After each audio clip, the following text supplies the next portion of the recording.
سورۃ البقرہ کی آیت نمبر 282۔ الحمدللہ وکفی وسلام علی عبادہ الذین اصطفی، خصوصاً علی سید الرسل وخاتم الانبیاء وعلى آلہ واصحابہ الاتقیاء۔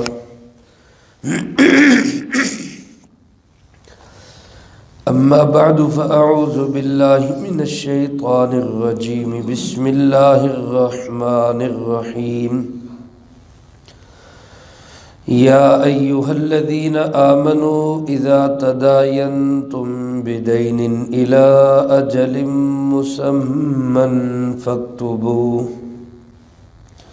ولیکتب بینکم کاتب بالعدل ولا یأب کاتب ان یکتب کما علمہ اللہ فلیکتب وَلْيُمْلِلِ الَّذِي عَلَيْهِ الْحَقُّ وَلْيَتَّقِ اللَّهَ رَبَّهُ وَلَا يَبْخَسْ مِنْهُ شَيْئًا فَإِنْ كَانَ الَّذِي عَلَيْهِ الْحَقُّ سَفِيهًا أَوْ ضَعِيفًا أَوْ لَا يَسْتَطِيعُ أَنْ يُمِلَّهُ فَلْيُمْلِلْ وَلِيُّهُ بِالْعَدْلِ۔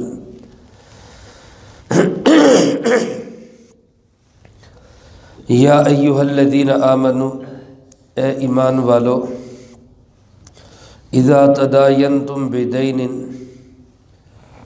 جب تم آپس میں معاملہ کرو دین کا، الی اجل مسمی، ایک وقت مقرر تک، فاکتبوہ، تو اس کو لکھ لیا کرو، ولیکتب بینکم کاتب بالعدل، اور چاہیے کہ تم میں لکھنے والا انصاف کے ساتھ، ولا یأب کاتب، اور لکھنے والا انکار نہ کرے، ان یکتب، لکھنے سے، کما علمہ اللہ، جیسا کہ اللہ پاک نے اس کو تعلیم دی، فلیکتب، پس اس کو چاہیے کہ وہ لکھ دیا کرے، ولیملل الذی علیہ الحق، اور املا کروائے وہ جس کے ذمے حق ہے، وَلْيَتَّقِ اللَّهَ رَبَّهُ، اور چاہیے کہ وہ اپنے رب سے ڈرتا رہے،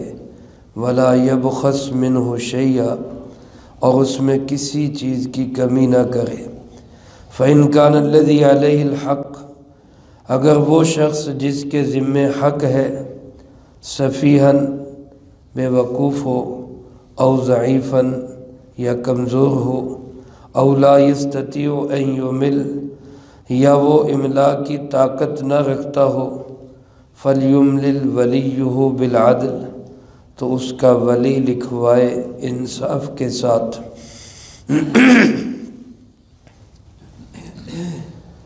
اس آیت مبارکہ کا نام آیت مداینہ ہے، اور یہ قرآن کریم کی طویل ترین آیت ہے۔ اس سے لمبی کوئی آیت قرآن کریم میں نہیں ہے، سب سے لمبی آیت یہی آیت مبارکہ ہے۔ اس آیت مبارکہ میں اللہ رب العالمین نے مالی معاملات میں سے تیسرا معاملہ، یعنی ایسا معاملہ جس میں ادھار خرید و فروخت ہوتی ہے، اس کے لیے کیا کرنا چاہیے، کیا طریقہ کار ہے، کیا اس کے آداب ہے، اس آیت مبارکہ میں اللہ پاک نے اس کو بیان فرمایا ہے۔ ہمارے اردو زبان میں قرض اور ادھار میں کوئی فرق نہیں ہے، قرض بھی ہم اسی کو بولتے ہیں، ادھار بھی اسی کو بولتے ہیں، لیکن عربی زبان کے اندر قرض میں اور دین میں فرق ہے۔ یہاں لفظ استعمال ہوا دین کا، اذا تداینتم، قرض کہتے ہیں کسی کو روپیہ پیسہ نقد قرضہ دینا، جیسے کوئی شخص کہتا ہے مجھے ضرورت ہے 10,000 20,000 30,000 کی، اس کو نقد روپیہ دینا، یہ تو قرض کہلاتا ہے۔ اور دین کہلاتا ہے کہ کوئی چیز آپ بیچیں اور اس کے پیسے بعد میں لینے ہوں۔ کہ یہ چیز مجھے دے دیں، اس کے پیسے میں آپ کو 1 مہینے بعد، 2 مہینے بعد یا اتنے عرصے بعد دوں گا۔ اب یہ بھی قرض ہی ہے، لیکن یہ قرض عربی میں دین کہلاتا ہے۔ تو ایک تو صورت ہوتی ہے خرید و فروخت کی کہ انسان نقد دے اور نقد لے لے۔ ایک صورت یہ ہوتی ہے کہ انسان نقد دے اور چیز بعد میں ملے، جیسے آرڈر دے کے کوئی چیز تیار کرواتے، اس کو بیع سلم کہا جاتا ہے۔ اور ایک صورت یہ ہوتی ہے کہ انسان یہ کہے کہ چیز مجھے دے دیں، پیسے میں بعد میں دوں گا۔ یہ ایک مداینہ کا معاملہ ہے، ادھار کا معاملہ ہے۔ اور اگر دونوں طرف سے ادھار ہو کہ پیسے بھی بعد میں دیں گے اور چیز بھی بعد میں دیں گے، تو علماء نے اس بیع کو باطل اور ناجائز قرار دیا ہے۔ یہ کوئی بیع نہیں ہے۔ جب چیز موجود ہوگی اور پیسے موجود ہوں گے پھر بیع ہوگی، ایسے ہوا میں تیر چلانے سے بیع نہیں ہوتی۔ تو بہرحال یہاں جو معاملہ بیان ہو رہا ہے یہ اس صورت کا ہے کہ انسان کسی سے کوئی چیز خریدے اور اس کو کہے کہ پیسے میں بعد میں دوں گا۔ یہ دین کا ایک معاملہ ہے۔ علماء نے لکھا ہے، مفسرین کرام رحمہم اللہ فرماتے ہیں کہ پہلے اللہ پاک نے مالی معاملات میں اس معاملے کو بیان کیا جو نرا احسان ہے، یعنی صدقہ دینا، خیرات کرنا، خرچ کرنا۔ اس کے بعد اس مالی معاملے کو بیان کیا جو نرا ظلم ہے، یعنی سود کا معاملہ جو بے حسی ہے، ظلم ہے، حبس اور حرص ہے۔ اب یہ تیسرا معاملہ بیان ہو رہا ہے جس میں عدل اور انصاف ہے۔ اس معاملے کے اندر 3 چیزیں اللہ پاک نے یہاں بیان فرمائی ہیں۔ پہلی چیز جو بیان فرمائی وہ یہ کہ ایسے معاملے کو لکھ لینا چاہیے۔ دوسری چیز جو بیان فرمائی وہ یہ کہ ایسے معاملے میں گواہ بنا لینے چاہیے۔ اور تیسری چیز جو اس آیت مبارکہ میں بیان ہوئی وہ رہن رکھنے کی ہے۔ رہن رکھنا یعنی کوئی چیز گروی رکھنا۔ کسی بندے کو پیسوں کی ضرورت ہے، وہ کہتا ہے یہ میرا زیور رکھ لے، مجھے پیسے دے دے، میں پیسے جب آپ کو دوں گا تو زیور اٹھا لوں گا۔ اس کو رہن کہتے ہیں۔ اس کا معاملہ بھی اللہ پاک نے اسی آیت مبارکہ میں بیان فرمایا۔ آج جو حصہ آیت مبارکہ کا پڑھا گیا ہے اس میں اللہ رب العالمین نے مالی معاملات کی دستاویز تیار کرنے کا حکم دیا ہے، لکھنے کا حکم دیا ہے۔ میرے محترم دوستو، جس زمانے کے اندر قرآن کریم اترا لوگ بہت کم لکھنا پڑھنا جانتے تھے۔ سارے معاملات زبانی ہوتے تھے۔ کوئی بھی کسی سے معاملہ کرتا وہ زبانی معاملہ ہوتا، چاہے نقد کا ہوتا چاہے ادھار کا ہوتا۔ سب سے پہلے قرآن کریم نے اس بات کی طرف توجہ دلائی کہ اپنے معاملات کو لکھ لیا کرو، بالخصوص ادھار کے معاملات کو مدت بھی طے کرو اور اس کو اندراج بھی کرو، لکھو بھی اس کو۔ آج میرے عزیز دوستو پوری دنیا کے اندر جتنے بڑے بڑے معاملات ہوتے ہیں سب لکھ کے ہوتے ہیں۔ کیا مسلمان کیا غیر مسلم سب اپنے معاملات کو تحریری شکل دیتا ہے۔ اس کا سب سے پہلے آغاز قرآن کریم نے کیا ہے، اسلام نے کیا ہے۔ اللہ رب العالمین ارشاد فرماتے ہیں یا ایھا الذین آمنوا، اے ایمان والو، اذا تداینتم بدین، جب تم ادھار کا معاملہ کرو، یعنی چیز لے لو اور پیسے تم نے بعد میں دینے ہو، تو اس میں پہلی چیز تو یہ کہ الی اجل مسمی، ایک مدت طے کرو، فلاں مدت تک ہم تمہیں تمہارے پیسے جو ہیں وہ لوٹا دیں گے۔ یہ مدت طے کرنا علماء نے لکھا ہے کہ یہ بھی ایک ضروری عمل ہے۔ مدت طے نہیں ہوگی تو بات نزاع اور جھگڑے کی طرف جائے گی، اور مدت بھی ایسی طے ہونی چاہیے کہ جو کسی چیز کے ساتھ متعین ہو۔ ایک ہے مدت ایسے طے کر لی کہ جب ہم فصل کی کٹائی کریں گے تو پھر پیسے دیں گے۔ اب فصل کی کٹائی پتہ نہیں کب ہوگی، اس میں نزاع ہو سکتا ہے، وہ کہے میں 10 دن ٹھہر کے کروں گا، وہ کہے جلدی کرو۔ ایسے مدت طے کرنا بھی علماء نے لکھا ہے جائز نہیں ہے، بلکہ جیسے تاریخ طے ہوتی ہے ایسے تاریخ طے کی جائے، فلاں تاریخ کو فلاں مہینے میں ہم آپ کے پیسے لوٹا دیں گے۔ دوسری چیز جو اللہ پاک نے ارشاد فرمائی وہ یہ کہ فَاكْتُبُوهُ، اس کو تحریری طور پہ لکھ لیا کرو، تحریر میں لے آؤ اس کو، کیونکہ انسان زبانی کلامی بہت ساری چیزیں بھول جاتا ہے، اور آج کل تو بھولنا عام ہے۔ پہلے زمانے میں تو حافظے بڑے مضبوط اور کبھی بڑی بڑی باتیں یاد رہتی تھی، اب تو بھول کی بیماری عام ہے۔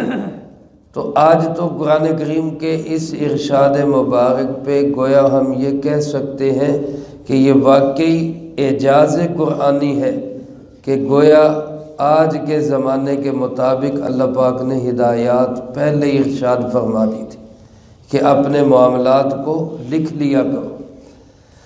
اب لکھے گا کون؟ اس زمانے میں تو چونکہ عام طور پر لکھنا پڑھنا لوگ جانتے نہیں تھے، کوئی لکھنے والا ہوتا تھا، تو اللہ پاک نے فرمایا کہ کاتب جو ہے وہ انصاف کے ساتھ لکھ دیا کرے۔ آج بھی جو دستاویزات تیار کرتے ہیں ان کو قانونی ایسے پوائنٹ پتہ ہوتے ہیں کہ اگر ذرا سا یہ لفظ بڑھا دیں تو اس سے معاملہ الٹ ہو سکتا ہے، یا یہ لفظ کم کر دیں تو اس سے معاملے میں گڑبڑ ہو سکتی ہے۔ اس لیے اللہ رب العالمین نے فرمایا کہ لکھنے والا عدل اور انصاف کے ساتھ لکھے، اس میں ڈنڈی نہ مارے، کوئی ہیرا پھیری نہ کرے، کوئی لفظ اپنی طرف سے کم نہ کرے، کوئی لفظ اپنی طرف سے بڑھائے نہ، بلکہ جو معاملہ طے ہوا ہے وہ انصاف کے ساتھ لکھ دیا کرے۔ اب کاتب جو ہے اس کو اللہ نے ایک ہنر دیا ہے، اور کاتب اگر کم ہو تو وہ نخرے بھی کر سکتا ہے، تو اللہ رب العالمین نے کاتب کو حکم دیا کہ تجھ پہ اللہ نے احسان کیا ہے، تجھے ایک اللہ نے ہنر دیا ہے، جب لوگ تجھ سے تقاضا کریں کہ ہماری دستاویز لکھ دو تو تم لکھ دیا کرو۔ اللہ نے تم پر احسان کیے، تعلیم تمہیں کس نے دی ہے؟ اللہ نے دی ہے۔ وَلَا يَأْبَ کاتب، کاتب انکار نہ کرے ان یکتب، لکھنے سے۔ کیوں انکار نہ کرے؟ کہ اللہ نے اس پہ احسان کیا، کما علمہ اللہ، تعلیم اس کو دینے والا کون ہے؟ اللہ۔ علماء نے لکھا ہے اسی سے یہ اصول نکلتا ہے کہ جس شخص کو اللہ نے کوئی ہنر دیا ہو پھر لوگ اس سے اس ہنر کا تقاضا کریں تو اس کو نخرے نہیں کرنے چاہیے، بلکہ اپنا ہنر آگے پہنچانا چاہیے، لوگوں کو فائدہ پہنچانا چاہیے۔ اللہ پاک فرماتے ہیں فَلْيَكْتُبْ، اس کو چاہیے کہ وہ لکھ دیا کرے۔ حدیث پاک میں بھی رسول اللہ صلی اللہ علیہ وسلم نے ارشاد فرمایا کہ جس شخص کو اللہ پاک نے کوئی علم عطا کیا ہو پھر اس کے علم کے متعلق اس سے سوال کیا جائے اور وہ سوال کا جواب نہ دے بلکہ اس پہ پردہ ڈالے، تو حدیث مبارک میں ہے الجم یوم القیامت بلجام من النار، قیامت کے دن اللہ اس کو آگ کی لگام پہنائے گا۔ اللہ پاک ہم سب کی اس سے حفاظت فرمائے۔ تو جس کو اللہ پاک نے جو صلاحیت دی ہو اس کو چاہیے کہ اپنی صلاحیت کو وہ خرچ کرے۔ ہاں اگر اس کا وہ جائز معاوضہ لینا چاہتا ہے تو اس پہ شریعت نے کوئی پابندی نہیں لگائی، وہ اس کا جائز معاوضہ لے سکتا ہے۔ کاتب بھی کہہ سکتا ہے جی میری اتنی فیس ہے، کچہریوں میں بیٹھے ہوئے آج کاتب منشی سارے لیتے ہیں، کوئی حرج نہیں، اللہ نے ان کو ایک ہنر دیا ہے، ایک علم دیا ہے، اس کا وہ معاوضہ لے سکتے ہیں، لیکن مناسب اور جائز معاوضہ۔ اور یہ بھی نہیں کہ جناب کوئی شخص آیا ضرورت مند تو وہ انکار کرے کہ ہم نے نہیں لکھنا جی، اللہ نے آپ کو صلاحیت دی ہے تو اللہ پاک فرماتے ہیں اس ہنر کو استعمال کریں۔ یہ لکھوانا ذمے کس کے ہے؟ کون لکھوائے گا؟ اس کو بھی اللہ پاک نے کلیئر کیا، فرمایا وَلْيُمْلِلِ الَّذِي عَلَيْهِ الْحَقِّ، جس کے ذمے حق ہے وہ لکھوائے۔ دینے والے نے تو چیز دے دی، اب پیسے دینے والا اس کے ذمے حق باقی ہے، جس نے چیز ادھار لی ہے حق اس کے ذمے ہے، تو لہٰذا وہ جا کے لکھوائے۔ اب لکھوانے کا جو خرچ ہوگا، اسٹامپ پیپر ہوگا یا اسی طرح اس کے لکھنے والے کی فیس ہوگی، وہ ساری اس کے ذمے ہے جس کے ذمے حق ہے، یہ ادا کرے اور یہ لکھوائے۔ اور اس کو بھی لکھواتے ہوئے اللہ پاک نے کیا فرمایا؟ وَلْيَتَّقِ اللَّهَ رَبَّهُ، یہ لکھوانے والا بھی اپنے رب سے ڈرے۔ لکھواتے ہوئے ایسا کوئی لفظ، ایسی ہیرا پھیری نہ کرے کہ حق والے کا حق مارا جائے۔ یہ اس چیز کو مد نظر رکھے کہ میرا رب مجھے دیکھ رہا ہے، میں اگر کوئی ڈنڈی ماروں گا، کوئی ہیرا پھیری کروں گا تو اللہ جانتا ہے، اللہ حساب بھی لے گا۔ فرمایا وَلَا يَبْخَسْ مِنْهُ شَيْئًا، اور ذرا سی بھی اس میں کوئی کمی نہ ہونے دے، کسی کا حق نہ مارے۔ اگلی صورت یہ ہو سکتی ہے کہ جس نے لکھوانا ہے وہ بیچارہ عقل کے اعتبار سے کمزور ہے، سفیہ ہے، یا ویسے جسمانی لحاظ سے کمزور ہے، آنکھوں کی بینائی کمزور ہے، بولنے کی قوت نہیں ہے، یا گنگائی ہے، او لا یستطیع، یا وہ طاقت نہیں رکھتا، اس کی زبان یہ نہیں ہے، وہ کسی دوسرے علاقے سے آیا ہوا ہے، یا خاتون ہے جو پردہ نشین ہے۔ اب وہ تو زبانی بتائے اور لکھنے والا کچھ اور لکھ دے، یا کہے کہ جناب یہ تو چل رہا ہے، پاگل ہے، اس کو پتہ نہیں چلنا، ہم جو مرضی کر لیں۔ اللہ پاک فرماتے ہیں کہ فَلْيُمْلِلْ وَلِيُّهُ بِالْعَدْلِ، پھر اس کا ولی جو ہے، اس کا ذمہ دار، اس کا باپ، بھائی یا کوئی اور، وہ لکھوائے، اور وہ بھی عدل اور انصاف کے ساتھ۔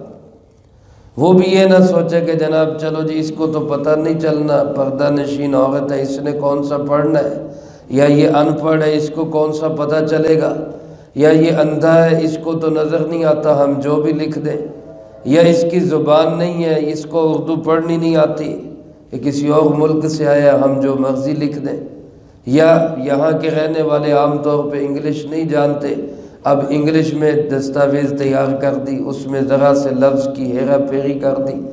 اللہ رب العالمین فرماتے ہیں کہ خبردار ایسا ہرگز نہ کرو، عدل اور انصاف کے ساتھ تحریر لکھیں۔ اب میرے دوستو، آپ حضرات غور کریں، اگر آج اللہ کے اس حکم پر 100% عمل ہو جائے تو میرے خیال میں کچہریاں بے آباد ہو جائیں، جھگڑے ختم ہو جائیں۔ لیکن اللہ رب العالمین کے اس حکم کی عملداری نہ کرنے کی وجہ سے آج لڑائی جھگڑے ہیں، آج فسادات ہیں، آج بھائی بھائی کے خلاف کیس کر رہا ہے، بیٹا باپ کے خلاف کیس کر رہا ہے۔ تو اللہ ہم سب کو اپنے احکامات پہ عمل کی توفیق نصیب فرمائے۔ قرآن ہم سنیں، سمجھیں، سیکھیں، یہ ہماری زندگی کے ایک ایک عمل کی رہنمائی کرتا ہے، اور اس پہ ہم عمل کریں گے تو زندگیوں میں سکون ہی سکون ہوگا۔ اللہ مجھے آپ کو سب کو قرآن کریم سمجھنے کی، عمل کرنے کی اور دوسروں تک پہنچانے کی توفیق نصیب فرمائے۔ اگلے حصے میں اللہ پاک نے گواہ بنانے کا ذکر کیا ہے، اس کا تذکرہ انشاءاللہ اگلی فرصت میں آئے گا۔ اللہم انت السلام ومنک السلام، تبارکت ربنا وتعالیت یا ذا الجلال والاکرام۔ اللہم اعنا علی ذکرک وشکرک وحسن عبادتک۔ اللہم احسن عاقبتنا فی الامور کلہا واجرنا من خزی الدنیا وعذاب الآخرہ۔ اللہم واقیتا کواقیت الولید، اللہم استر عوراتنا وآمن روعاتنا۔ اللہم انا نجعلک فی نحورہم ونعوذ بک من شرورہم۔ اللہم اکفنا بحلالک عن حرامک واغننا بفضلک عمن سواک۔ اللہم اکفنا کل مہم من حیث شئت ومن این شئت۔ رب اغفر وارحم وانت خیر الراحمین، رب ارحمہما کما ربیانی صغیرا۔ اللہم انا نسألک الصحة والعفة والامانة وحسن الخلق والرضا بالقدر۔ اللہم انا نسألک حبک وحب من يحبک وحب عمل يقربنا الى حبک۔ اللہم ربنا آتنا فی الدنیا حسنة وفی الآخرة حسنة وقنا عذاب النار۔ ربنا تقبل منا إنك أنت السميع العليم وتب علينا إنك أنت التواب الرحيم وصلى الله على النبي الكريم وعلى آله وأصحابه أجمعين برحمتك يا أرحم